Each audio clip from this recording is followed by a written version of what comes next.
Right, this video is for Chapter 3, Lesson 1, Algebraic Expressions. Our essential question, how can you simplify an algebraic expression? Well, in order to answer that, we have to understand what it means to have an algebraic expression that is in simplest form. So the first vocabulary term for this lesson is like terms. And if terms are alike, that means that they have the same variable raised to the same exponent. So it's terms that have the same variable. Remember, a variable is a letter used in math, raised to the same exponent.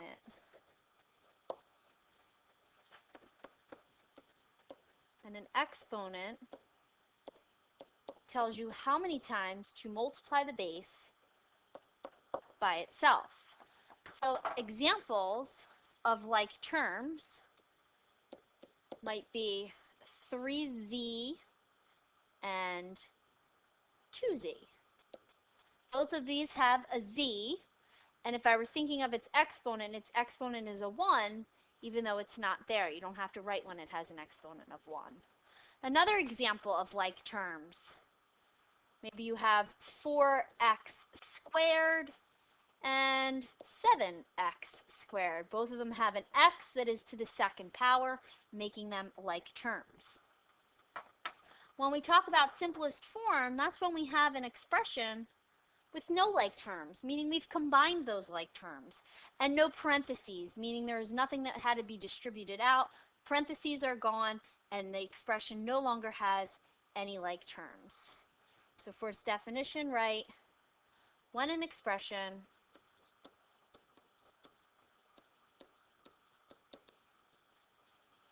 has no like terms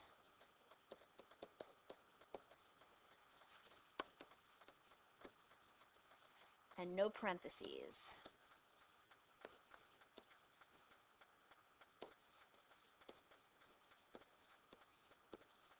All right, if it has like terms, we want to combine those like terms, which we're going to be looking at in this lesson. All right, so that's your vocab for this lesson, like terms in simplest form. In example 1, we're going to identify the difference between just terms in an expression and terms that are alike, like terms. So when I do these, we're going to list them out. When you're listing out just your terms, you're listing every individual term that you see in this whole expression. So the first term I see is 9x. What comes after 9x? That is a negative 2. Since it says minus 2, it's a negative 2. This 9x, I should put a colon here, sorry. This 9x was positive. There was no sign up in front of it, so that makes it positive. This 2 has a negative sign in front of it, or a subtraction sign, which makes it negative. 7 is a positive 7, so I don't have to write the positive sign. And that x is a minus x, making it a negative x. Each of those are my terms. Now I want to look at those terms and decide which ones are alike.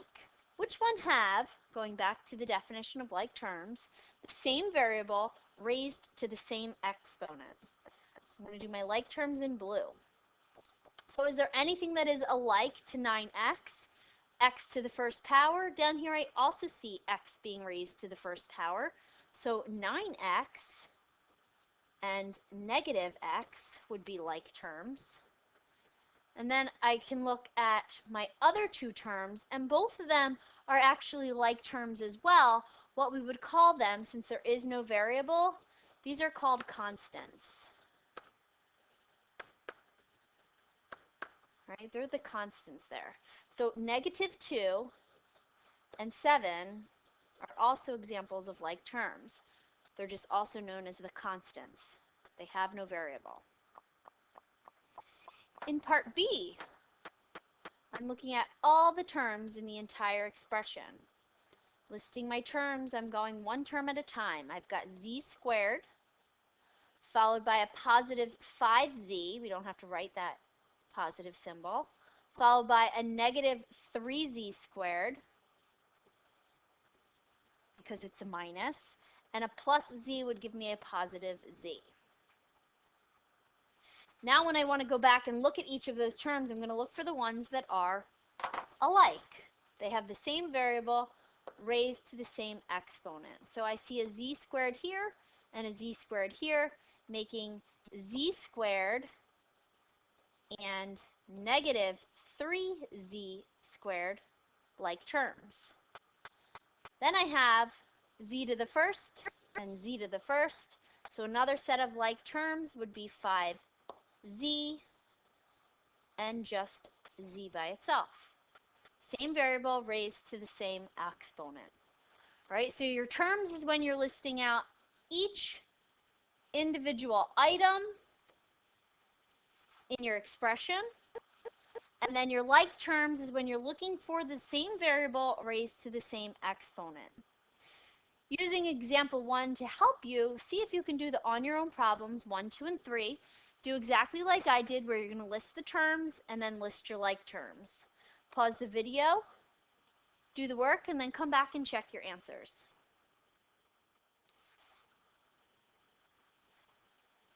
Starting with number 1, we'll start with our terms. Each term listed individually would be y, followed by a positive 10, followed by a negative 3 over 2y. Sorry, that's a 3. And then going into your like terms, ones that have the same variable raised to the same exponent, I see a variable of y here and a variable of y here. That is both raised to the first exponent. So my like terms are y and negative 3 over 2y. In number 2, my terms. I start with 2r squared, followed by a positive 7r, followed by a negative r squared, followed by a negative 9. Moving to the like terms, I see r squared here and r squared here. So my like terms are going to be 2r squared and negative r squared. This guy has just an r and that 9 is a constant, so they're the only like terms there. Number 3, your terms start with 7, positive 4p, negative 5, positive p, and positive 2q.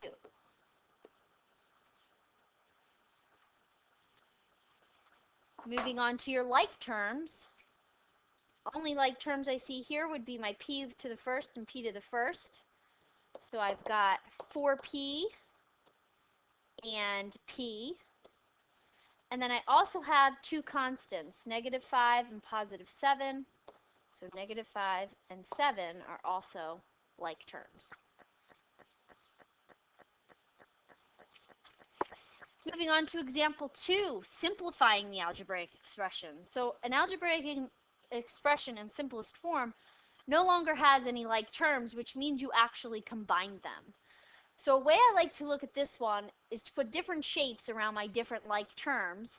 Then I'm going to rewrite the expression so that all my like terms are together, and then I'm going to combine them. So I'm going to start with circles. If I put a circle around 3/4 y, I'm looking for anything else that has y to the first power, which I can see here at that 1/2 y, but I want to include the sign in front of it. So it's actually a negative 1/2 y. Those two are considered like terms. Then if I put a square around positive 12, which is a constant, I would also put a square around negative 6, which is also a constant, both being like terms. So it's not the sign that matters, it's the actual number and variable raised to the same exponent. And since neither 12 nor negative 6 have a variable, they would be considered your constants. I'm then going to rewrite the problem with my like terms together. So my two circles, 3/4 y minus 1/2 y plus 12, notice I'm including the signs that are in my shapes, minus 6. Then I can go and combine those like terms. So I'm doing 3/4 y minus 1/2 y, which would leave me with 1/4 y. And then I have a positive 12 minus 6, which leaves me a positive 6. I no longer have any like terms. I've got a y and I've got a constant. So that is my answer in simplest form. So what I did was I put shapes around my like terms. I rewrote my expression with my like terms together. And then I combined those like terms following the signs from the expression. See if you can do the same thing here. I'll actually help you set up number 4 with your shapes, just so you have another example. So if I start with 14 with a circle around it, I'm going to look for other numbers that are constants by themselves, and I see a positive 8. And then maybe I want to go with square or rectangle around negative 3z. I'm going to do the same thing with anything else that I see, z to the first, and that would be my positive z. I want you to rewrite it with your red circle, then green square all together, and then combine your like terms. Do the same thing with 5 and 6. Pause the video, then come back and check your answer. All right, so you should be starting by rewriting this problem. I'm going to do 14 plus 8. You include the sign that is in your actual shape, minus 3z plus z. So I'm looking at 14 plus 8 is my first set of like terms, which gives me 22. Negative 3 plus z would give me a negative 2z.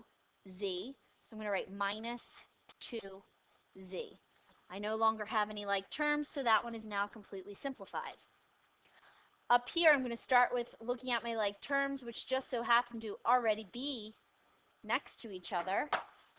This guy would stand alone by itself, so I don't have to rewrite this one. I can just go with 2.5x plus 4 3/10 x gives me 6 8/10 x. And then I just have to bring down this guy because there's nothing to combine it with. So just minus 5 after that. And that would be completely simplified. And in number 6, we already have the like terms next to each other. So we're just going to combine them. 3/8 minus 3/4 leaves me with a negative 3/8. And we're talking about b here, so we want to include b in our answer. All of these expressions are now completely simplified because they no longer have any like terms. Moving on to example 3, we're going to simplify an algebraic expression, which is what we were just doing, but what do you notice is different about this one? Now I see some parentheses that I need to get rid of. So let's talk about how we could get rid of those parentheses.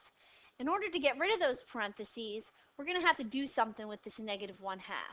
We're going to have to distribute it to both the 6n as well as the positive 4. And when I distribute, I'm multiplying that negative 1/2 out to each term within the expression. Then I'm going to have the expression without parentheses, and then we'll go back to what we were doing in example 2, where we'll put shapes around our like terms, rewrite the problem if necessary, and solve. So let's start with the distributing, which is really multiplying. Negative 1/2 times 6n would give me a negative 3n. Negative 1/2 times 4 would give me a negative 2. And then I'm just going to bring down my plus 2n that is still standing up there. Now I'm going to look for some like terms. If I start by circling negative 3n, I'm looking for n to the first power, which I also see here in my positive 2n. And this negative 2 is going to be a term that's going to stand alone. It's not a like to anything else.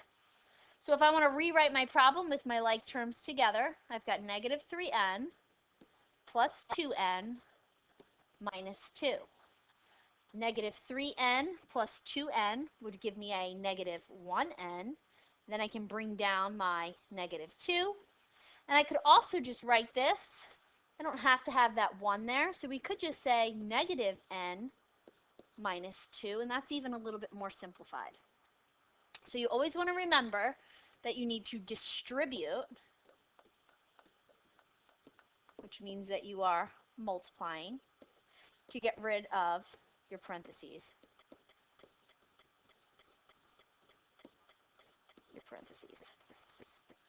So that's what you're going to be doing on your own problems. take the number that's on the outside of the parentheses and distribute it first. After you do that, put your shapes around your like terms, rewrite your expression with your like terms together, and then combine your like terms. So in number 7, you're going to start by distributing 3 to the q as well as 3 to 1. So right now I'd like you to pause the video, work out those 3 problems, then come back and check your answers. In number 7, 3 times q would give me 3q. 3 times a positive 1 gives me a positive 3. Then I just have to bring down the rest of the expression, which says minus 4. I'm then going to put some shapes around my like terms. I see a 3q. I don't see anything else with a q, so that guy's going to be by itself. Then I can see a positive 3, which is a constant, and a negative 4, which is also a constant. So I don't even have to rewrite this problem because all my like terms are already together. 3q we can just bring down. Positive 3 minus 4 would give me a negative 1. I'm now completely simplified. I have no more like terms. In number 8, you're distributing your negative 2. Negative 2 times g is negative 2g. Negative 2 times positive 4 is negative 8. Bring down your positive 7g or your plus 7g. Shapes around your like terms. I'm going to circle negative 2g. So I would also circle a positive 7g since they have g to the first power. And negative 8 is going to be the constant by itself. If I want to rewrite it, I've got negative 2g plus 7g minus 8. My terms are now all together and I can combine them. Negative 2 plus 7 here would yield me a 5g. And then I just have to bring down that negative 8 that was standing up there by itself. I now have all my like terms combined and my answer is in simplest form. In number 9, you're actually distributing the negative 4 here. So I'm going to do that first.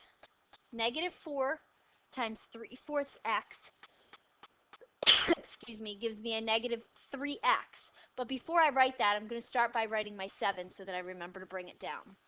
So I have 7, then I have negative 4 times 3/4 x, which is a negative 3x. Then I have a negative 4 times a negative 1/4. Remember, a negative times a negative gives me a positive. That would give me a positive 1.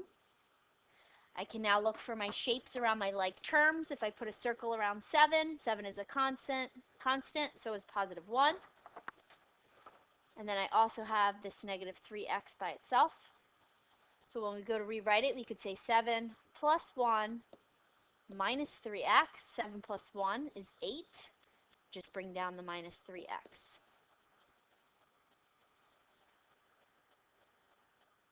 All right, so that is identifying terms versus like terms and simplifying expressions by combining your like terms and remembering to use that distributive property whenever you have parentheses in your problems. Okay, so going back to these 3, we distribute it first. We put shapes around our like terms.